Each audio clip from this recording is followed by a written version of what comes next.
Broadcasting on 104.1 FM from beautiful downtown Riverwest, this is Riverwest Radio on WXRWLP Milwaukee. Welcome to this week's episode of Sessions with Sandy, our weekly live music and interview program. And this week we have a very unusual guest with us. We have Tony Meister with the blue handpan. That's the handpan that you hear at the beginning of the show here.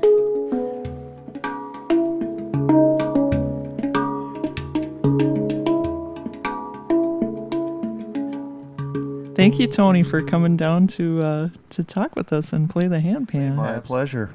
I was happy to meet you I met you kind of in an unusual way at a farmer's market that my band was playing at, and Tony came shopping for vegetables, and he asked us if we had ever heard a handpan before, and we hadn't, so he got it out of his trunk and gave us a demonstration, and it was pretty awesome. Yeah, it is. It's an amazing instrument. You guys were awesome too. Well, thank you. So, how did you get into music? Were you always interested in music?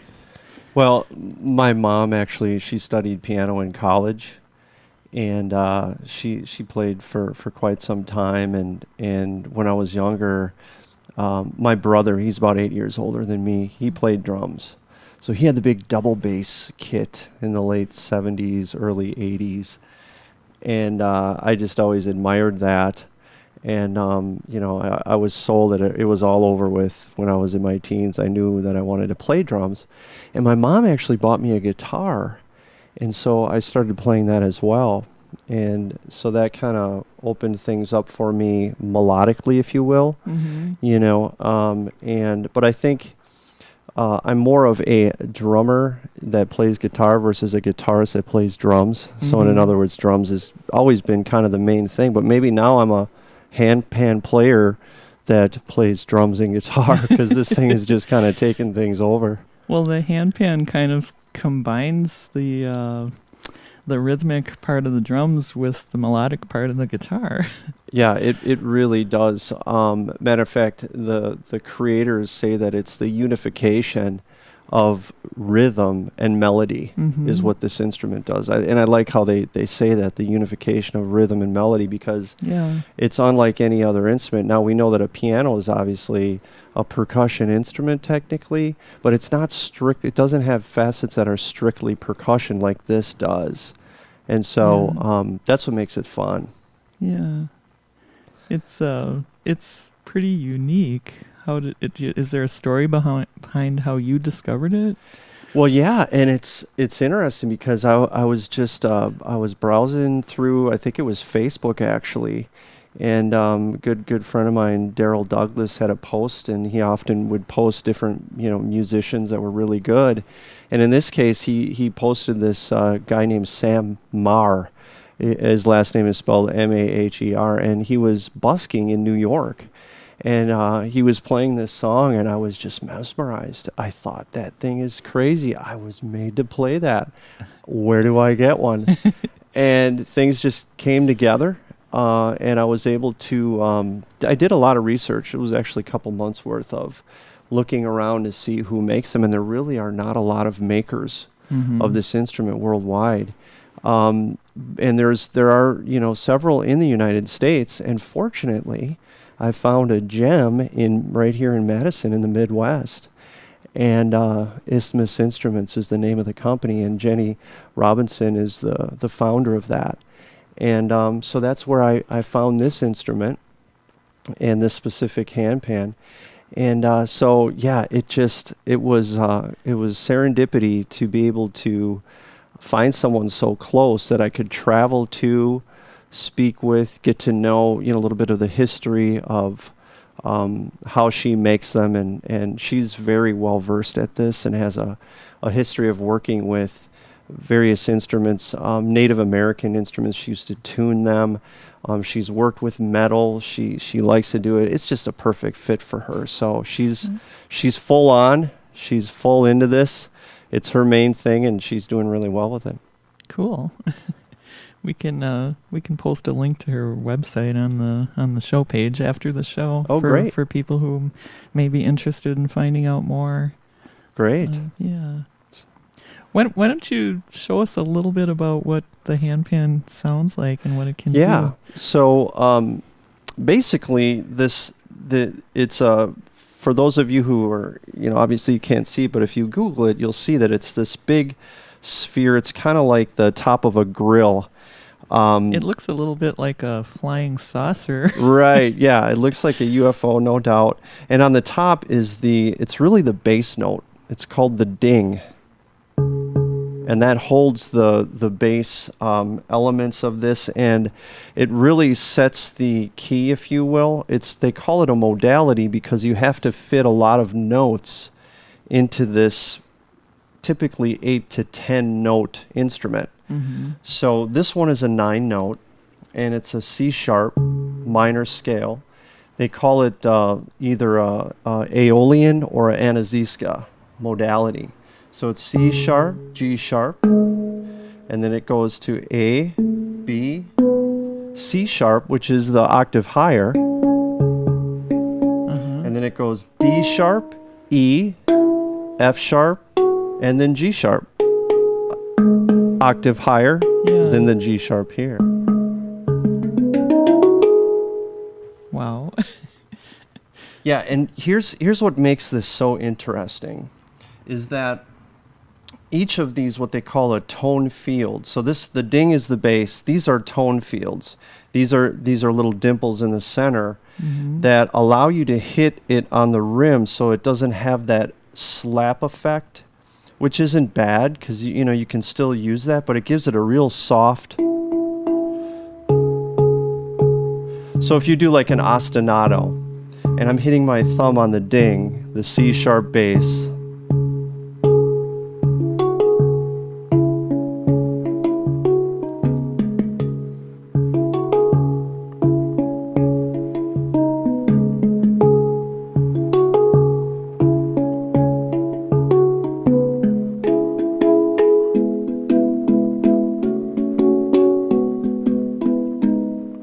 it has that real subtle, it's not too edgy, but you can do things that, with this, that kind of, bring it forth in more of an edgy way.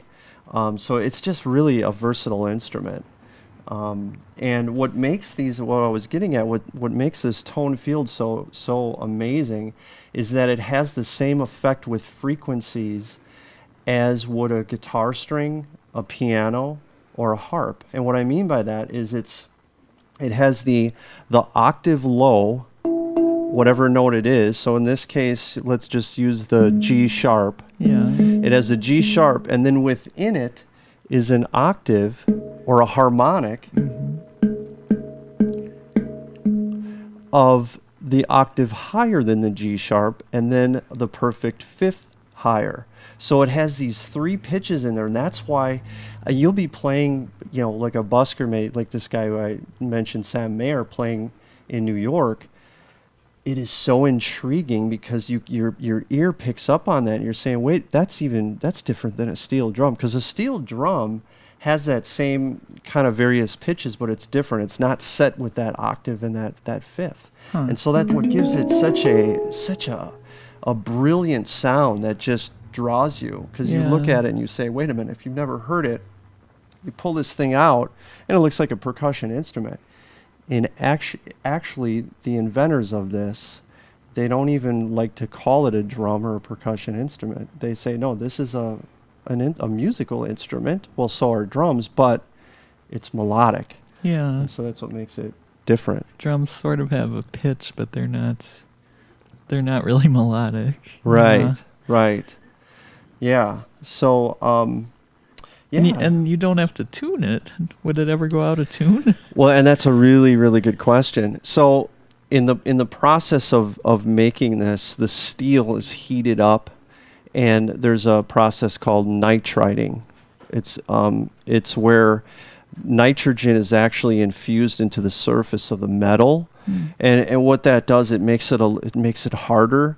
If you look at it through what they call, there's different names for these, but this is like they call it the goo, or it's been called the oculus. It's the hole right in here where you can look inside, you can see these little tick marks, and that's where Jenny goes in and she's hammering this and tuning it, which is unreal, because you think you got it. If this thing were to go out of tune, if I were to play it, or if I dropped it, or I played it with mallets really heavy, you just don't want to do that kind of thing. She would go in and have to hammer it on the inside, get her hand in there with this hammer, maybe not really be able to see what she's doing fully, but through memory or feel, come out, hammer it on this side. It is just so touchy. And this thing I've had since last August. So it's been well over a year, and it's still in tune. And this is actually what's kind of neat is that she engraves on these the name of the Isthmus Instruments and then number 19. So this is number 19. Wow. I actually think last time I talked to her, I think was in the 50s. She could be in the late 60s by now, or who knows. You got in on the ground floor. I got in on the ground floor. Yep, that's right. And it's really, it's kind of a neat, I'll say, team there, because there's a guy that has been playing this instrument for quite some time. And he had the original hung instrument that was made in Bern, Switzerland by the inventor of this. And he's from Israel. His name is Shlomo Calvo. And he actually works with Jenny. So he's been busking. He'll go to New Orleans. He's really a fantastic player, and they just make a great team. So it's fun stuff. Yeah, cool. So they come in different sizes and different numbers of notes? They do. They actually do. So there are some of these that will actually have. It could be up to 12. 15. Some of them are a bit larger, where they will have, these tone fields that are kind of stacked, if you will, right by the ding, and then you've got the lower belt of tone fields, and then they actually have them on the bottom where they're really high notes. So yeah, they're doing all sorts of things that are very creative when they make these. There's probably, and I, don't quote me on this, but I would say there might be 160 makers worldwide, and maybe that's growing, maybe it's a little more.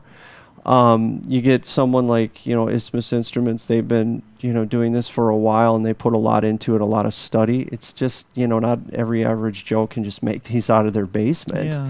But there are some other makers that have been very established, and I would say maybe 3 or 4 really top ones, to where you have to wait 3 years to get one. You literally, it's either a lottery or you put your name in and you wait. I happened to get a hold of Sam Marr from, the gentleman from Australia that I mentioned in the beginning. And he said he had to wait 3 years for his. And so I really, since I got a hold of him, because I didn't know if he'd answer his email with, a couple million hits on some of his videos, he responded and told me just what tuning he had. So I thought, wow, I love that. So that's what I had Jenny make, was a C sharp, Aeolian. It's nice. No, I'm familiar with Aeolian, but you mentioned another name for the Anaziska.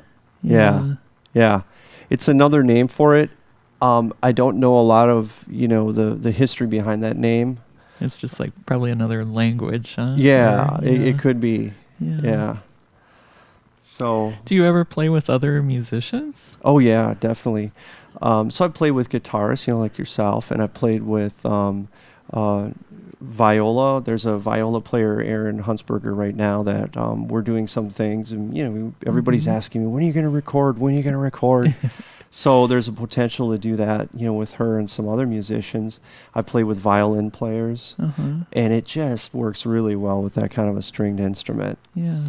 What's really neat about this instrument is that it allows you to play in an environment, and when you think about it, if you go to a rock concert and you see some of the bass woofers that they have, this is about the size of that.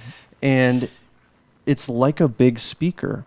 So I'll give you an example. I played at a bridal shower, and it was a Kanawha Lake Club, pretty large facility there, packed with all of these people. And when someone walked in, and I was 20, 25 feet away, they could hear it cut right through the people, and it wasn't too obtrusive.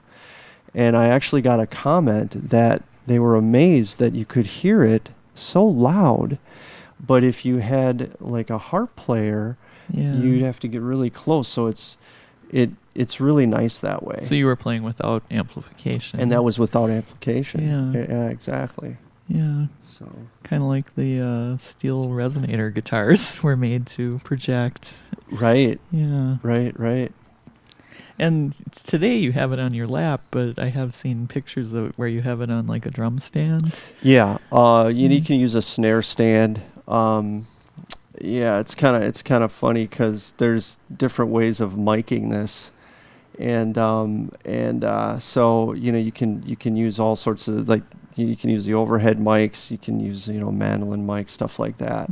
So there are different techniques to miking it, and so that seems to work best with a stand. Yeah. But I just like the fact that you can haul this anywhere. I could haul this down to the lakefront. I can go anywhere that I want.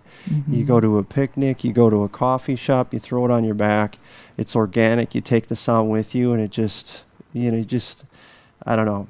It's a conversation starter too, for sure. If you when you take it out, I bet. Yeah, and so I could talk a little bit more about the history, or I could play a little bit and talk. Yeah, why don't we hear a little bit first sounds before? Good. Yeah.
Wow, that's Tony Meister with, am I pronouncing your last name right, I hope? Yep, Meister, yep. Meister with the blue handpan. I liked how in that piece it showed off the melody notes, but it also had some more drum-like sounds in it. Right, yeah, exactly. Yeah, and Yeah. again, that's what makes it, there's no other instrument that I can think of that does it like this one does. And what I mean by that is it marries the percussive and the melodic. Yeah. So to give you an example, if I played like a beat like this,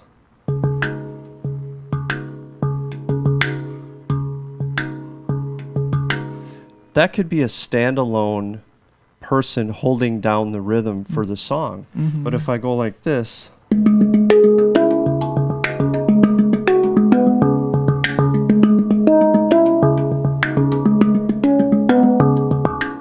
you see how it blends in, and it almost makes it feel like there's a couple people playing it. Yeah. Yeah. And that's what's so unique about it.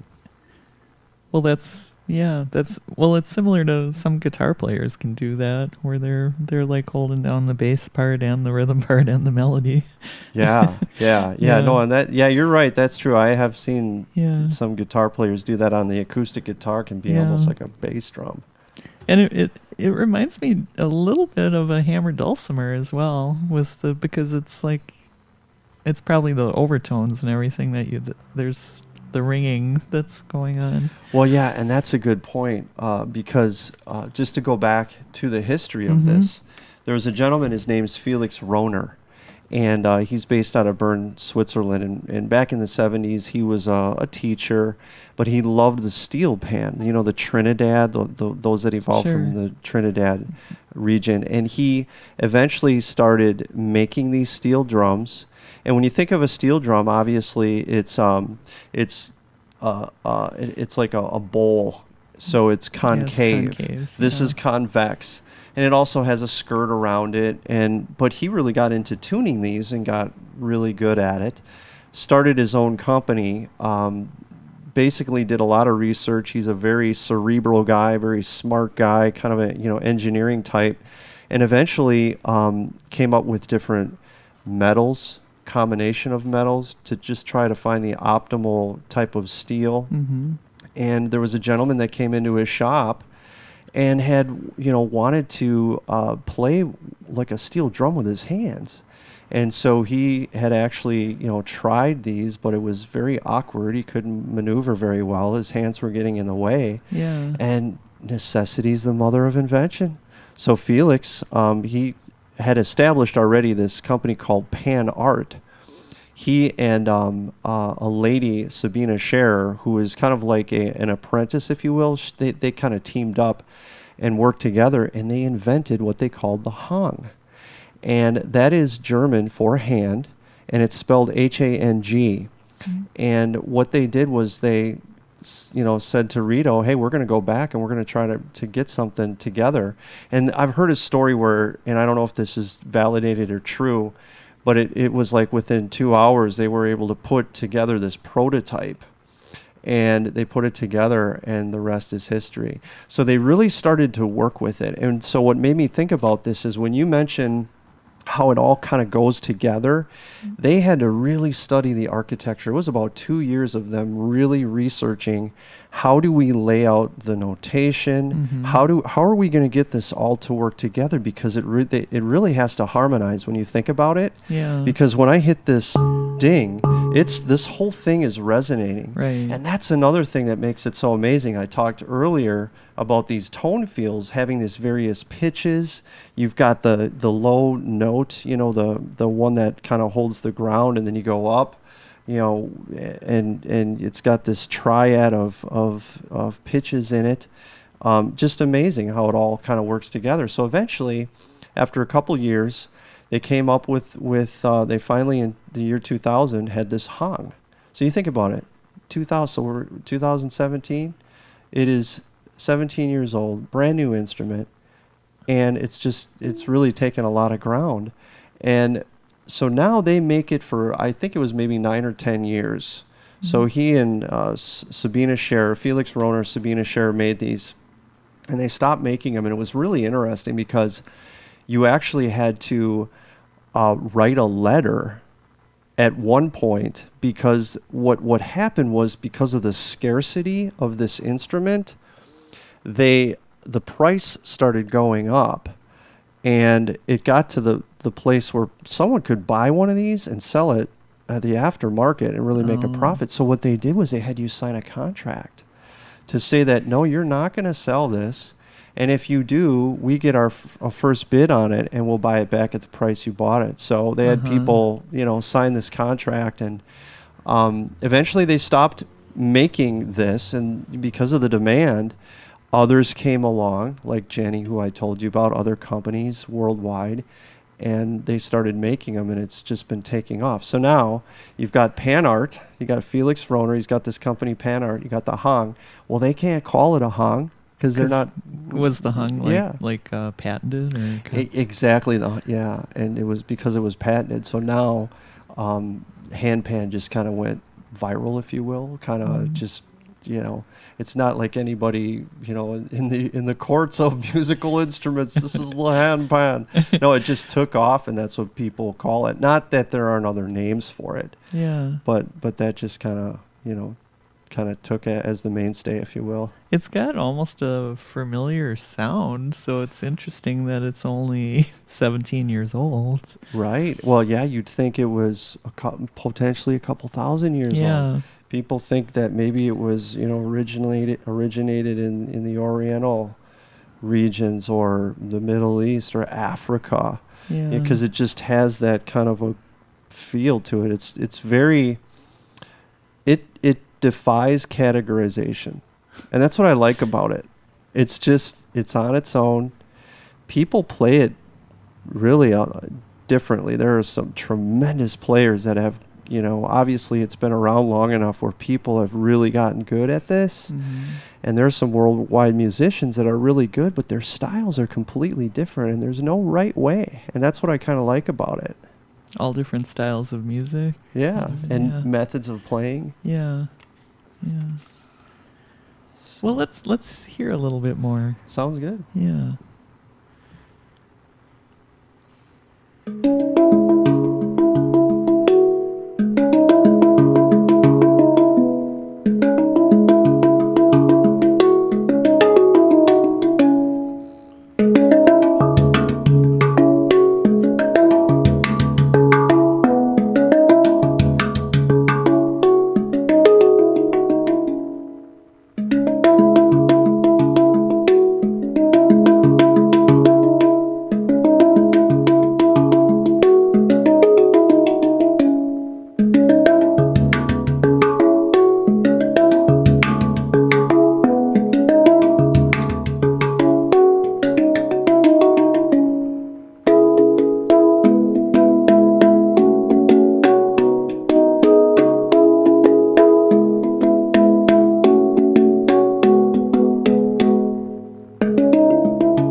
That's beautiful. We're here with Tony Meister and the Blue Handpan. And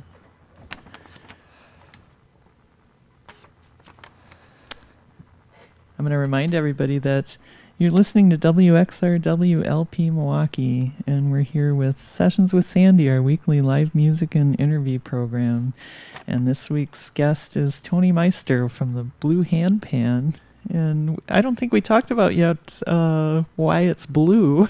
I was reading that on your website. Yeah, and it's funny because, I just thought, well, what do I brand myself, if you will?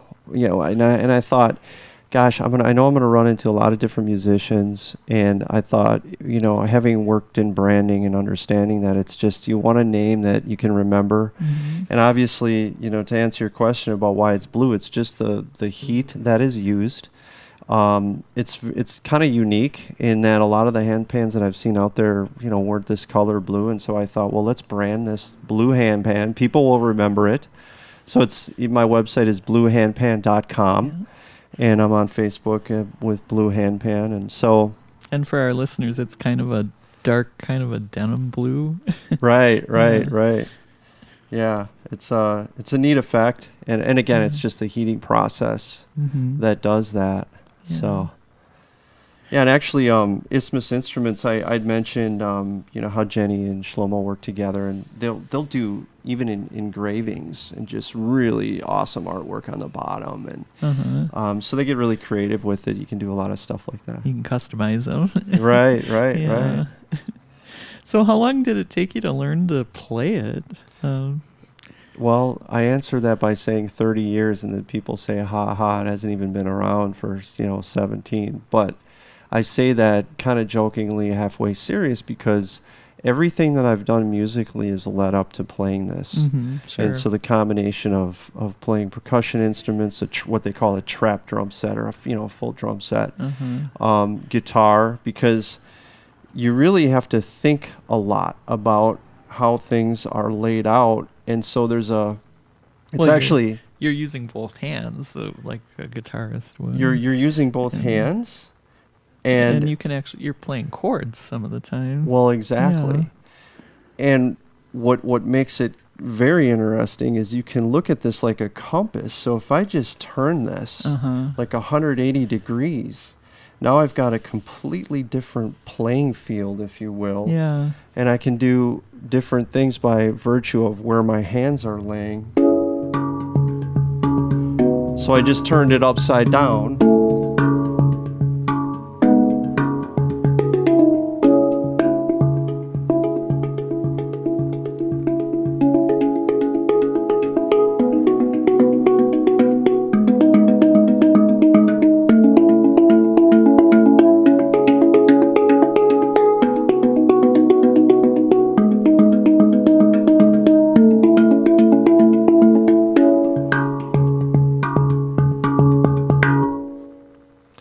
And that's a neat aspect of it, which makes it very, very versatile. Yeah.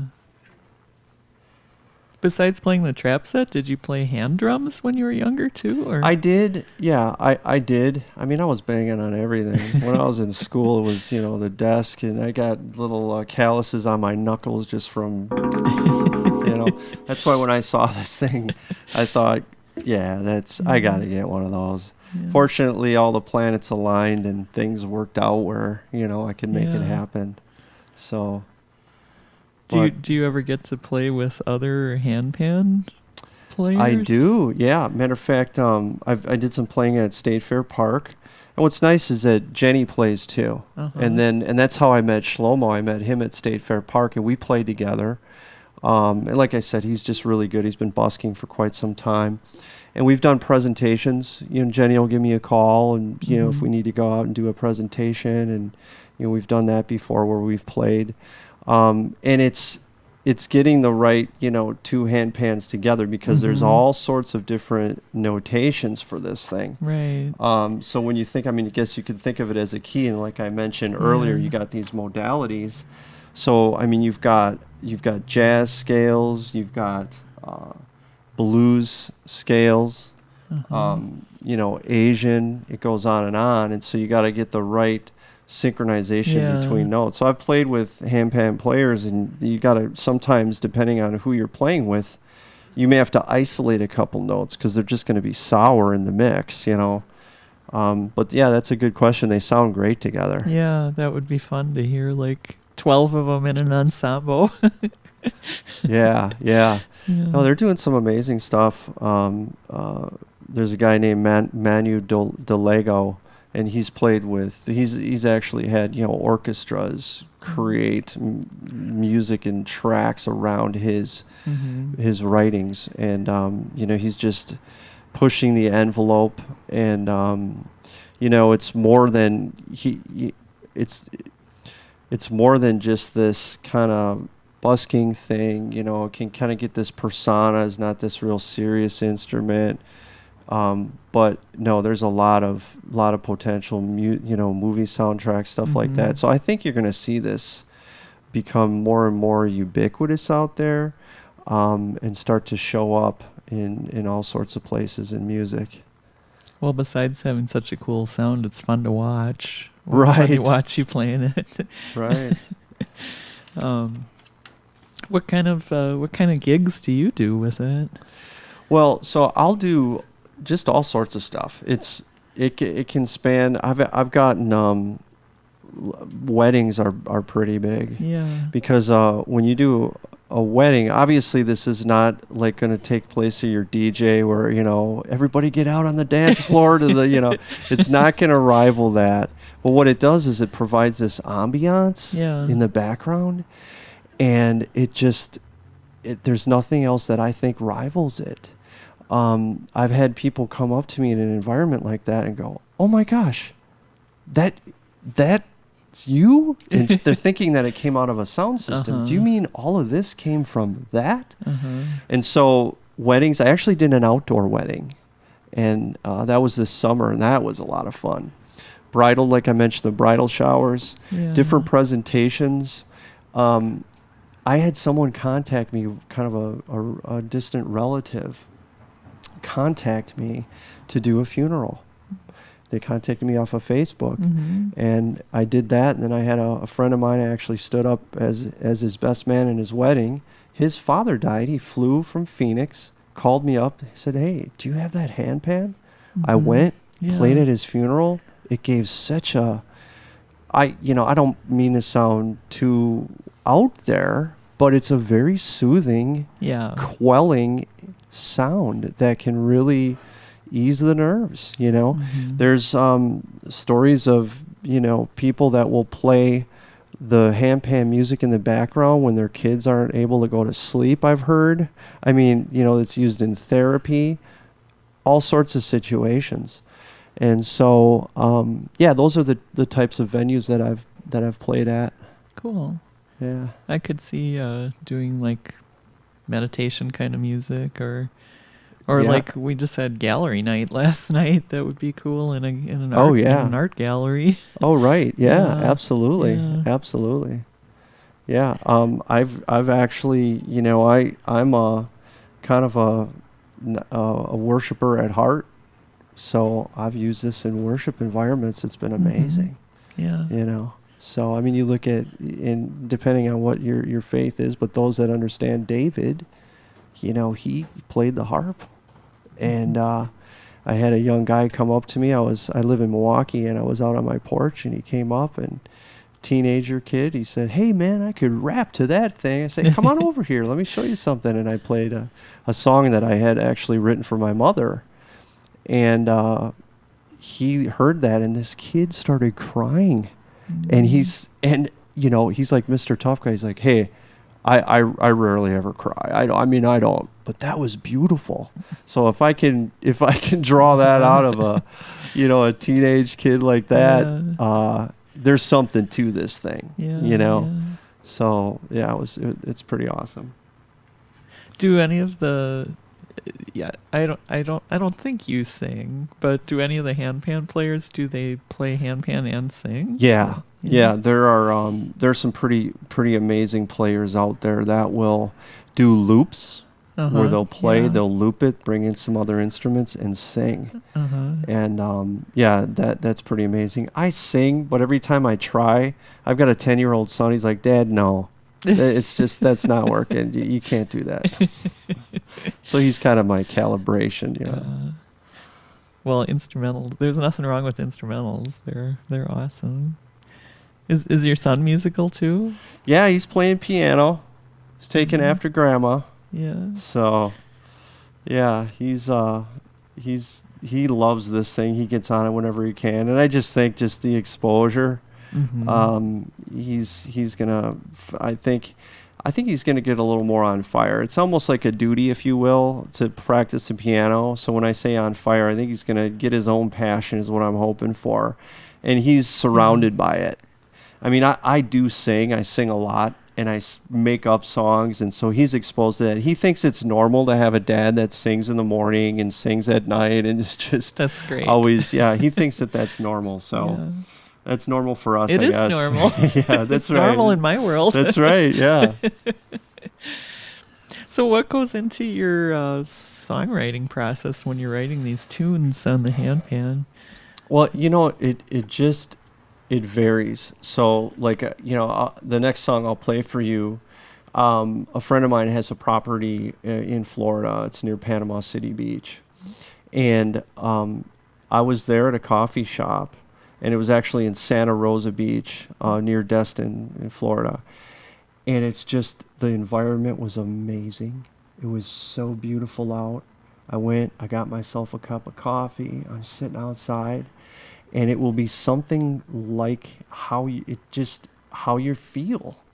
And you start expressing, and it's not like you're trying to robotically come up with something. Although I've come up with some songs by, the analytical side of, okay, these are triplets, I can alternate here. And so I've had it happen in many different ways. But the one I'm about to play is kind of a combination of where you shut off the sustain on these tone fields. You can just mute it right away. And again, that song came out of just really how I felt at the time. And this one's actually Pink Floyd, believe it or not, because the beginning is kind of an inspiration from some music that I've heard in the 70s. And then Emerald Coast is the coffee shop one. So I'll play a little bit of that right now. Okay.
Nice.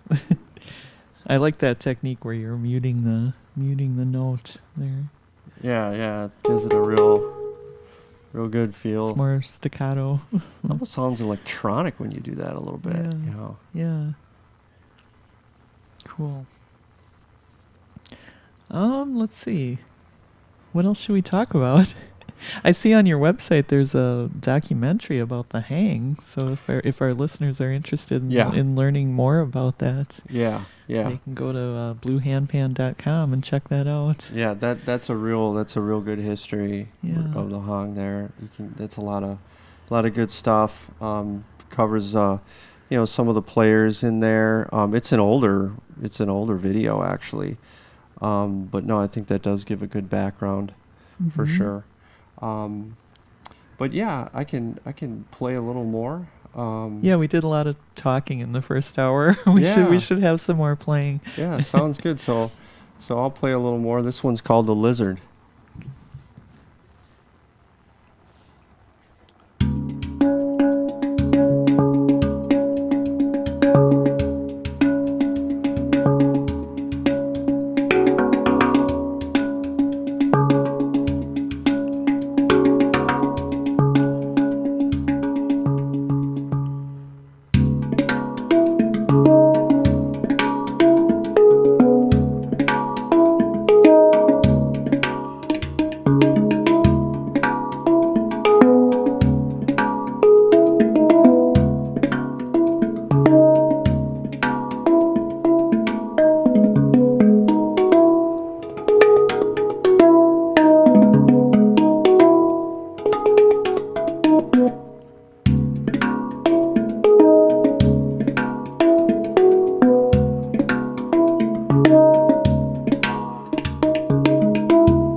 Meister with the blue handpan, and that one was called The Lizard. Is there a story behind the name to that that's one? so the beginning one was that's called the Lizard. Then I changed it up and went into another song. But no, it just seems, looks. You picture this chameleon kind of walking on a branch. It's got that funky, it's got just that funky kind of groovy thing, Uh-huh. So I thought that that name kind of matched. Yeah. So Well, and by having the handpan on your lap during that one, for our listeners, you were able to kind of turn the handpan during the, or was that when you changed to the other song? yeah, that's when I kind of swiveled to the other Yeah. song, and again, it's just like I had mentioned, you can just move it 180 degrees. It Uh-huh. completely changes the playing field, and Yeah. even your approach to it. Yeah. Do you have to, when you were playing that, I was wondering if you have to kind of build up your hands the way a guitar player builds up calluses. Yeah, you do. I don't notice it as much, and you do to some degree. I feel it, like even like hitting it. I'm making a fist and Yeah. hitting it. It almost feels like you're kind of bruising your hand a little bit because you have to hit it a little bit harder to get that bass effect. Yeah. So there's a little bit of what you're talking about, not straight out calluses, but I can feel that if I went at some of the songs now as I did in the beginning, I'd be pained up a little bit, Yeah. no doubt. Gotta work up the hand muscles. Right? Yeah. And they're just like anything. There's, call it rudiments. You're running through scales if it's a guitar. You just trying to stay as adept as that by just kind of running through different exercises. It really Mhm. helps. But I find, like with anything, diving in and just doing it is the best way to learn, and not being afraid to make mistakes. Yeah. That's a great point. Yeah. I mean, there are a lot of tremendous players that really play off a lot of the technical stuff. And I think they can miss out on the song writing that can come out of this, Mhm. and just the melodies. Because it doesn't always have to be technical. And on the flip side, if you're just doing, melodies, but you're not incorporating any rhythm, it can get boring too. So, I think it's important to have both of those aspects, Yeah. and to be versatile that way. So Most of my guests, I've asked them if they have any advice that they would like to give new musicians out there, or people who are thinking about taking up some sort of music. yeah, And right. yeah. Well, all I remember was when I was in the 6th grade, my sister, who's here in the studio today, and I lived together with my mom, because my parents, weren't together at that time. And all I remember was, I want to play drums, Mom. So the next thing you know, I'm this skinny 6th grader kid lugging this big set of bells to Eisenhower Elementary School. And it's like, I am not liking this at all. And so if I were to go back, what would I tell Tony Meister, the 11-year-old, who's quite interestingly about the age of my son? I would say, stay inspired, and like I tell him, he has to enjoy what he's doing, and to not just make it so regimental. But keep in mind that if you stay with it, what can come out of that is amazing. And so what I would tell a new musician is essentially that to stay inspired means to have fun with it, get away from the practice routine, do your own original stuff. If it's a guitar and you're just pluck it in a way that feels good, and don't try to get caught in this rut of, no, this is the standard, here's how you play it. Just enjoy it. And I know that sounds really simple, but I think it's easy to get away from that. And for me, I was young, didn't have the discipline, and I think if I would have had a little more passion and realized and thought more long term, I would have been able to stick with it, and maybe, I'd be playing the xylophone and marimba and all that other stuff by now. Who knows? But yeah, then you might have missed the handpan. right. You're right, exactly. No, I can't play that instrument. I'm too good for it. I play the xylophone. Yeah. No, you're right. So Well, we have only a couple more minutes. Why don't we hear some more music? sounds like a plan. Yeah.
That was awesome. That one was a little more rockin'. A little more rocking, yeah. Yeah. Yeah, that one's called Hop on Board. Nice. And I don't know if you've ever had that kind of a jam going where it feels like you're on a train. Hop on board.